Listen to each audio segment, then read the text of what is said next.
While acknowledging that schools were bound to reopen at one point or another, former Education Minister Nicolette Henry at the same time called on government to heighten the current measures and institute more systems before learners re-enter schools. This comes after Education Minister Priya Manichand's announcement that schools nationwide were given the green light to fully reopen after Easter holidays.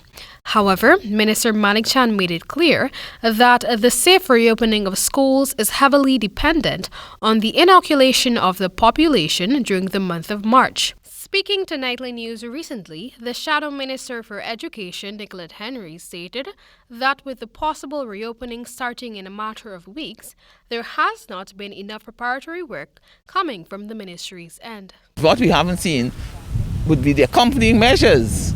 So you opening school, but under what circumstances, And so when we have an understanding of that, then it will be much more prudent to provide suggestions and or recommendations. But at this point in time, it would appear as though that is not well thought out on the part of the ministry. She stated that unless the requisite systems are put in place immediately, the nation's educators and learners will be put at a great risk. In order to fill a void, people just go out there and they blah, blah, blah, blah. But the education sector is one of the sectors where you usually begin with the end in mind, the outcome. What is it that you want out of this? Is it that we want our students to be exposed to safe environments so they can be optimal learning? Is it we just want to say that we're doing something? If those are not clear, then we're definitely going to get ourselves into murky waters. MP Henry stated that the coalition widely supports a blended approach. And one of the things, of course, that we had supported in a large way was blended learning.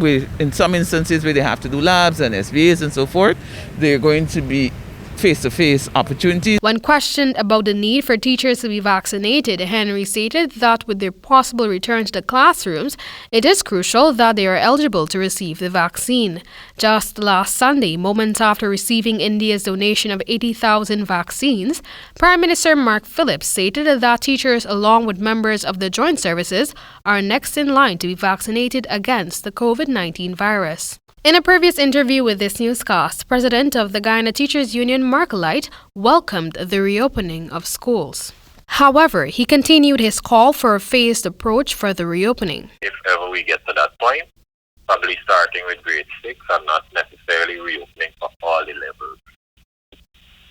But we are still to engage the ministry on what will be done. According to new data released by UNICEF, schools for more than 168 million children globally have been completely closed for almost an entire year due to the COVID-19 lockdowns.